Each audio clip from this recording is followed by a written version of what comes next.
Latihan soal ke-11 dari SNMPTN tahun 2010. Sebuah benda digantung pada sebuah neraca pegas di dalam elevator. Pembacaan skala pada neraca pegas adalah T1 ketika elevator diam. Bila elevator dipercepat ke bawah dengan percepatan 5 meter per second kuadrat, berapakah pembacaan skala neraca pegas sekarang? Jadi di sini ketika elevator diam, diketahui ada gaya tegangan tali ya. Gaya tegangan tali ini adalah gaya yang terbaca, besar gaya yang terbaca pada neraca pegas. Kemudian ada gaya berat arahnya ke bawah. Karena elevatornya diam, maka kita gunakan sigma Fy sama dengan 0 karena diam tadi ya. Nah, di sini ada tegangan tali arahnya ke atas, kemudian W arahnya ke bawah. Jadi nanti besarnya T1 sama dengan W. Kemudian pada saat elevator dipercepat ke bawah, di sini masih sama, ada gaya W arahnya ke bawah, kemudian skala yang terbaca pada neraca pegas kita ganti menjadi T2. Ini adalah besar gaya tegangan talinya. Nah, di sini kita gunakan sigma Fy sama dengan MA karena ada percepatannya. Nah, di sini W-nya searah dengan A, kemudian T2-nya berlawanan. Kita tuliskan W-nya itu W dulu aja, min T2 sama dengan M dikalikan dengan A-nya 5. Nah, W ini kan sebenarnya M dikalikan G ya, berarti nanti G-nya 10, jadi nanti kita punya 10M min T2 sama dengan 5M. Oke, jadi nanti besarnya T2 sama dengan 10M dikurangi 5M. Hasilnya adalah 5M. Nah, berarti yang ini juga harus dijabarkan juga. W itu tadi M kali G, G-nya 10, jadi T1 sama dengan 10M. Setelah kita menemukan T1 dan T2, maka kita bisa gunakan perbandingan T2 per T1 sama dengan 5M per 10M. Dicoret, ini 1, di sini 2, maka besarnya T2 sama dengan setengah T1. Jawabannya yang D. Lanjut ke latihan soal ke-12 dari SIMA UI tahun 2013. Ada dua balok. Balok A masanya 2 kilo, sedangkan balok B masanya 1 kilogram. Mula-mula dalam keadaan diam, lalu bergerak ke bawah hingga menyentuh lantai. Ditanyakan selang waktu benda B dari awal mula dia bergerak hingga akhirnya menyentuh lantai. Pertama-tama kita gambar terlebih dahulu beberapa gaya yang bekerja pada kedua balok. Ada gaya, yang pertama ada gaya berat, di sini kita sebut saja WB. Kemudian yang sebelah sini gayanya adalah WA. Kemudian karena benda A terletak pada suatu bidang, maka terdapat gaya normal yang arahnya tegak lurus dengan bidang sentuhnya. Kemudian di sini diketahui koefisien gesekan kinetis, artinya lantai di sini bersifat kasar. Jadi nanti ada yang namanya gaya gesek kinetis.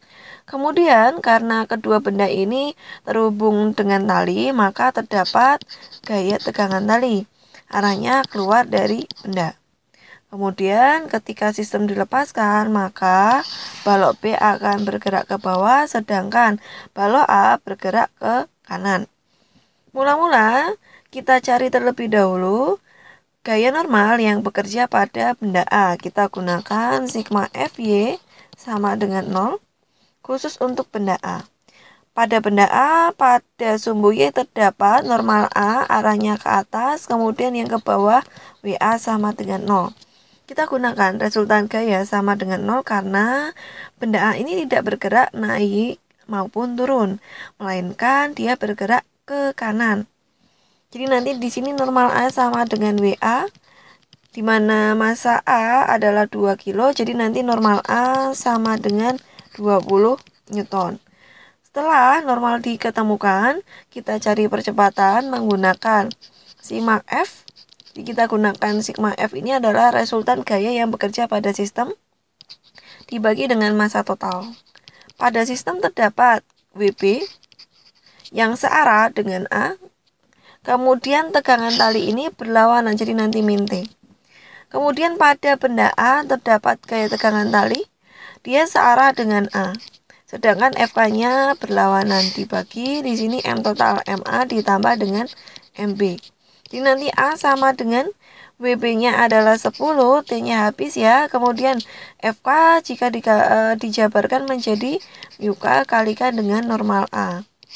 Masanya berarti nanti 2 ditambah dengan 1. Jadi nanti A sama dengan 10 dikurangin UK-nya 0,2 dikalikan NA-nya 20 dibagi 3. Di sini kita punya 6 dibagi 3 hasilnya adalah 2 meter per second kuadrat.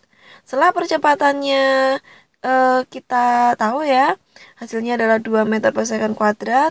Tadi dikatakan benda mula-mula diam, jadi V0-nya sama dengan 0, A-nya sama dengan 2 meter per second.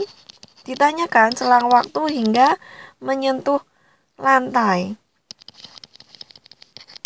Kita bisa gunakan persamaan gerak jatuh bebas ya. Di sini S sama dengan, sebenarnya gerak jatuh bebas ini awalnya dari gerak vertikal ke bawah. Kalau dirumuskan nanti S sama dengan V0T ditambah dengan setengah AT kuadrat. Ya.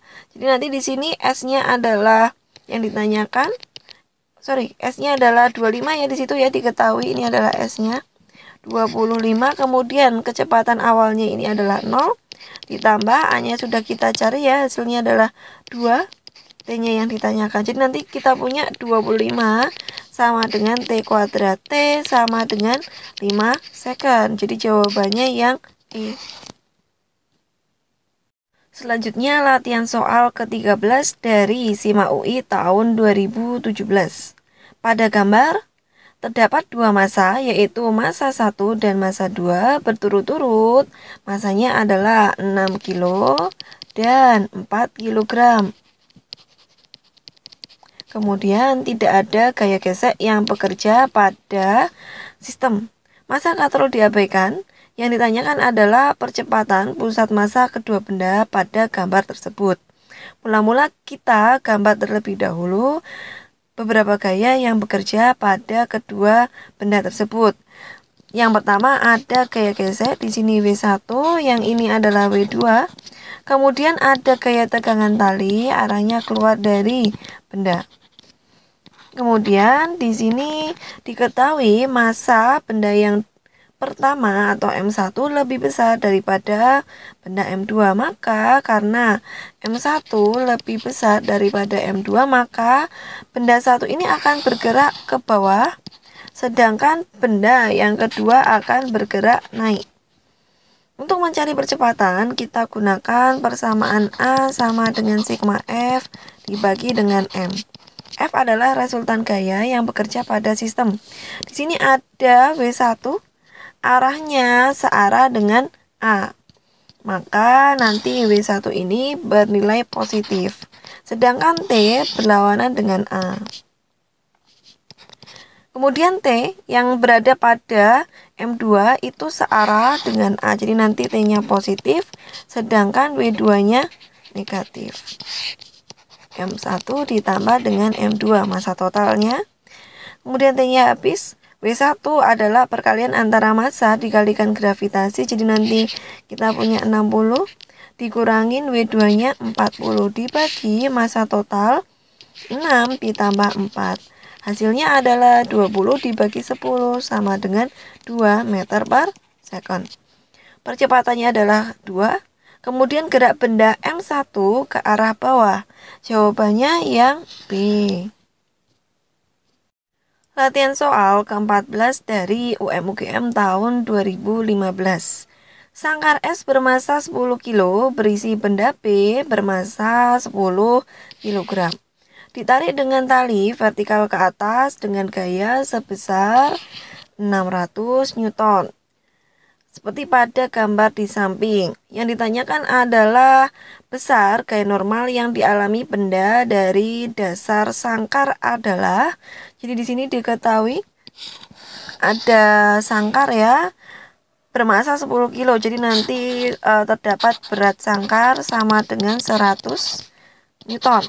Sedangkan benda B masanya adalah 40 kg, artinya beratnya adalah 400 Newton. Kemudian si sangkar ini ditarik oleh gaya ke atas sebesar 600 Newton. Mula-mula kita cari terlebih dahulu percepatan yang bekerja pada sistem. Jadi kita tinjau sistem secara keseluruhan, yaitu gerak sangkar ya di sini ya. Kita gunakan sigma F sama dengan MA untuk mencari percepatan ya. Di sini sigma F-nya kita tinjau di sumbu Y sama dengan M kali A. Di sini terdapat gaya F searah dengan A, kemudian WS sama WB-nya berlawanan dengan A. Ini adalah massa total ya, berarti nanti M sangkar ditambah dengan MB dikalikan A. Gayanya adalah 600, kemudian berat sangkarnya 100, berat bendanya adalah 400. Kemudian diketahui massa sangkar tadi 10 kg, massa bendanya adalah 40. Oke, kita cari A-nya 600 dikurangin 500, hasilnya adalah 100 sama dengan 50 A. Jadi nanti A sama dengan 2 meter per second kuadrat. Setelah A-nya diketahui, nanti kita masukkan ke dalam sini ya. Nanti A sama dengan 2 meter per second. Jadi di sini kita hanya meninjau gerak benda. Kita gunakan sigma Fy sama dengan M kali A. Ada gaya normal gitu ya, yang ditanyakan gaya normalnya berapa. Dikurangin WB sama dengan MB dikalikan A.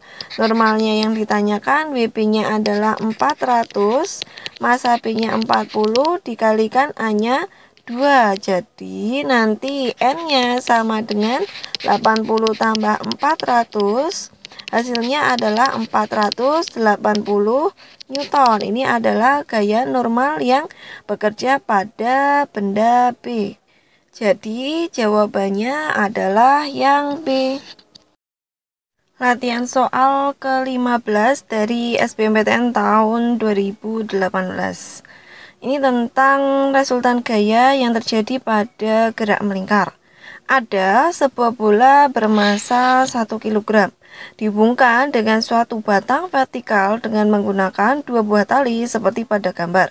Sistem diputar terhadap poros batang secara berlawanan dengan arah gerak jarum jam dan laju putarnya konstan. Jika diketahui jari-jarinya adalah 1,5 meter dan tangan theta adalah 3/4, maka nilai laju putar minimum agar tali yang berada di bawah tetap tegang adalah, jadi nanti yang ditanyakan adalah omega. Omega ini artinya adalah kecepatan sudut. Nah, di sini diketahui tangan theta sama dengan 3/4, maka kita jabarkan dulu. Tangan itu adalah perbandingan antara depan dengan samping. Jadi nanti sisi miringnya 5 ya, berdasarkan teorema Pythagoras. Kemudian kalau adik-adik putusin, bisa menggunakan perbandingan antara depan dengan samping. Jadi nanti dapat 3/5. Sedangkan cos kita gunakan perbandingan antara samping dengan miring. Jadi nanti 4/5. Untuk mencari besarnya kecepatan sudut atau omega, mula-mula kita gambar terlebih dahulu beberapa gaya yang bekerja pada benda. Di antaranya ada gaya tegangan tali yang arahnya keluar dari benda dan gaya berat yang arahnya selalu menuju ke bawah. Nah, di sini diketahui sudut antara tali dengan tongkat adalah theta. Maka sudut theta ini dengan yang di sebelah sini itu sama besar karena berseberangan. Kemudian kita uraikan gaya tegangan tali menjadi komponen tegak. Kita gunakan T cos theta karena gaya tersebut berada di samping sudut. Sedangkan komponen gaya pada sumbu mendatar atau horizontal kita gunakan T sin theta. Nah, tadi sudah kita uraikan bahwa nilai sin theta adalah 3/5, sedangkan nilai cos theta adalah 4/5. Kemudian kita uraikan resultan gaya yang bekerja pada sumbu Y. Sama dengan 0 karena benda tidak bergerak naik maupun turun.